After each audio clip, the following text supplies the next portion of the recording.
Hey, I'm MX Bell, and I'm the director and animator and writer and near enough everything on PRAZINBURK Ridge, which is a 10-minute long action drama, World War One true story that I made in Unreal Engine, basically by myself.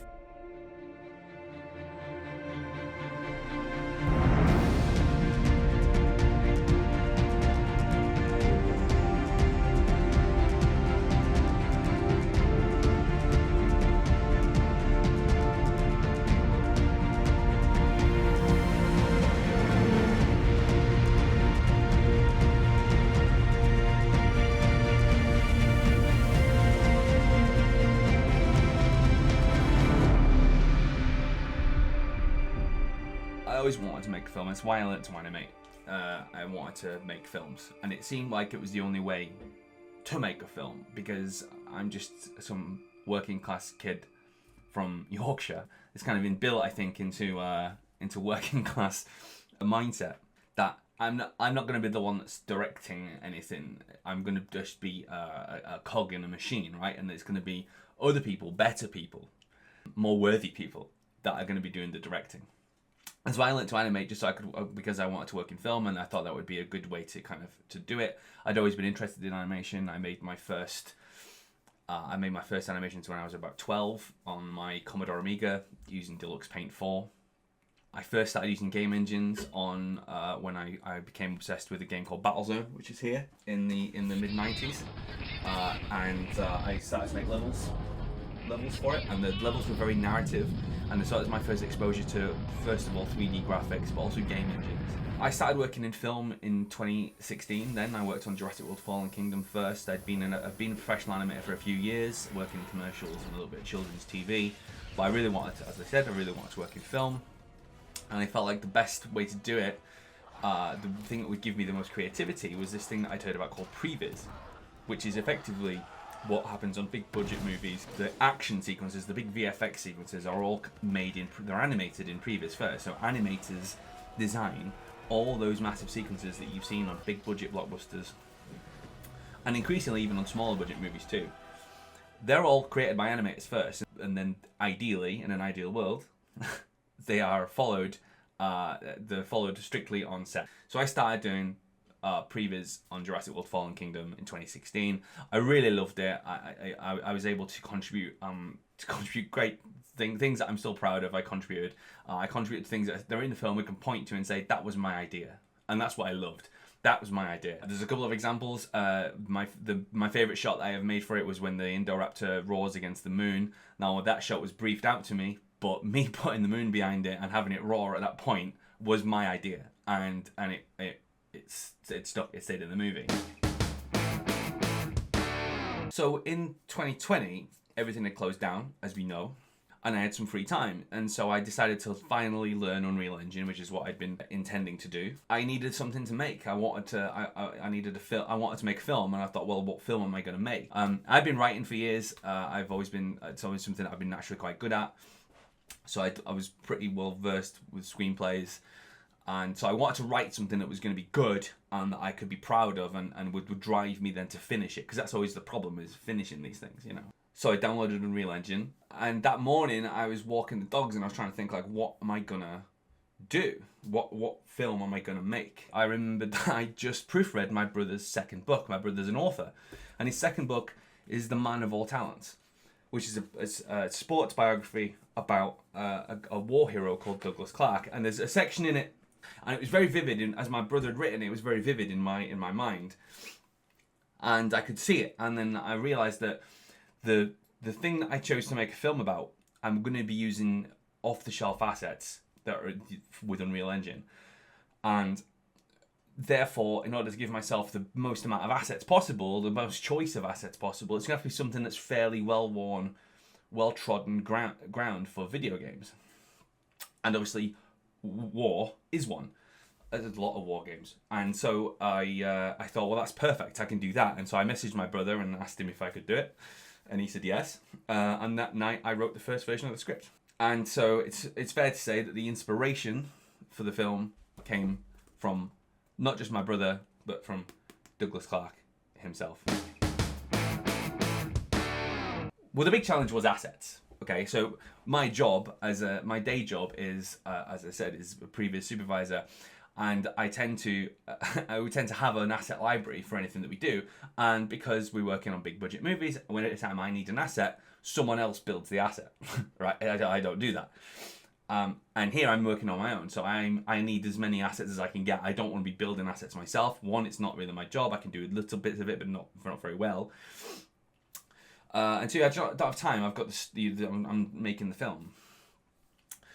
So assets were the big challenge. So I used what I could, and one good example is the truck that's in the film. So that truck's very kind of, we call it low polygon. It's designed. It was I think it was free, or it's like £3, like a £3 3D model. And the idea was always that I wanted to get some money in, some funding, in order to hire someone to make me a photoreal truck that would have like cloth simulation for its cover and all that kind of stuff. It would be amazing. So the truck that's in the film was always designed to be a placeholder. Because I got assets from different places, they tended to vary in quality. So some of them were photoreal, the characters were not photoreal. There was a question of would I replace the characters? Just Epic Games had just released metahumans. I am a metahuman. Would I use metahumans? Would I replace them with metahumans? Which would have been like a lot more work then, because then you've got an extra level of fidelity that's available. And so it would be more work to actually do it, but also replacing the characters that I'd already used with metahumans would have been a huge process. So it's constantly this idea of assets. What assets am I going to use, and how can I make them all sit together? And when I don't have any money, I applied for money from Epic Games and I didn't get it, and I didn't find out for like 18 months that I didn't get it. So the film sat there kind of in a near enough finished state, just as Previs, effectively, with all these kind of haphazard assets and different things. It looked a mess, but the story was working. Everything was working fine. It wasn't in a state I could present it to anyone. I mean, I'd shown my friends and family and whatnot, but I wasn't in a state that I could release it. And then one day I was watching I think TV or movie. There was an advert for a movie called Apollo 10.5, which is I think is a Netflix film, and it's made with an animation process called rotoscoping, which is basically where they shoot it for real and then they have animators draw over the live performance. And I thought, well, actually Unreal Engine could do that just by using Cel-Shading, which is a video game process where it kind of looks a little bit like a cartoon. The thing that I've seen it a lot at the minute is The Simpsons in Fortnite is doing a lot of it. That's all cel-shaded to make Fortnite look like The Simpsons. And I knew Unreal Engine could do that, and I thought, well, if I applied that effect to all the assets that I'm using, what I'm effectively doing is taking all the photoreal ones and then bringing them down. They just look like a cartoon. So it wouldn't matter that all the assets come from a different place. I've kind of like equalized everything out. And as soon as I thought about that, I started to go and look at developing this kind of we call it a post process, and try and give it like a painterly kind of look and combine it with cel-shading. And I came up with something quite unique. There's two things that are going on really. Well, there's three things. So there's the cel-shading itself, which is only applied to certain objects. So if you imagine it like a cartoon, where the thing that's actually on the cell, the transparency, that's the thing that I'm cel-shading. And the backgrounds, I've applied this painterly look to everything. And the painterly look is something called a Kuwahara filter. And this meant that it just gave this kind of unique look. And I also added lines which come from the cel-shading, and then I have applied a post process to those entirely separately in After Effects to make them look like they were pencil lines, so that had been drawn each frame. And so I developed this kind of unique look to the film that I just kind of, and I don't want to say I invented it. I didn't invent it, but it's a unique look that I developed. And as I was doing it, I was like, I actually can finish this now. And so at the time I was working on Batgirl, the movie, with the one that disappeared. And so I would do the full day's work on Batgirl in this room. I was working remotely. I did do some time in Glasgow on Batgirl, but then I came back here and I was working on it remotely. And so I would get up at 5 a.m. and I would do 2 or 3 hours work on the film. Then I would work on Batgirl for the day. And then I'd finish the day and I'd do another 2 or 3 hours on PRAZINBURK Ridge. And I knew I just had to get it done and get out of the way.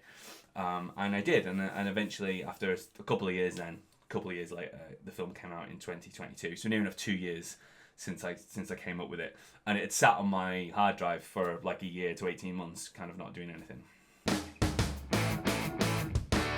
The scene in the film that means the most to me, I think probably the biggest contribution that I made, the biggest thing that's different about the film, is the idea that Douglas Clark in the film, Dougie goes, he kind of goes back to his rugby days. So the film starts and he's on the rugby pitch, and he's remembering his time as a player, and then we go to the battlefield,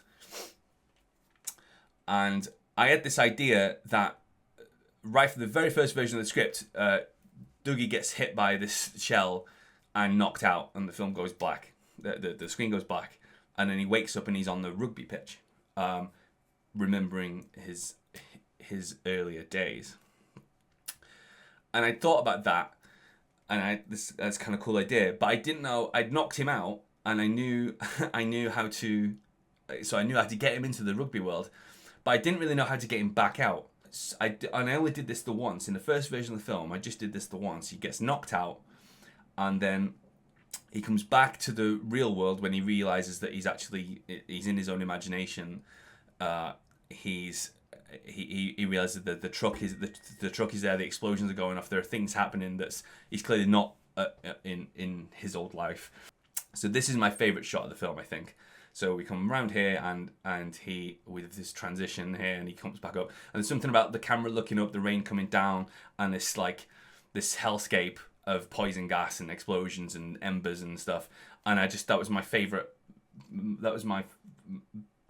bit. And then in the next version, I had him go back into the rugby world when he runs back to the truck.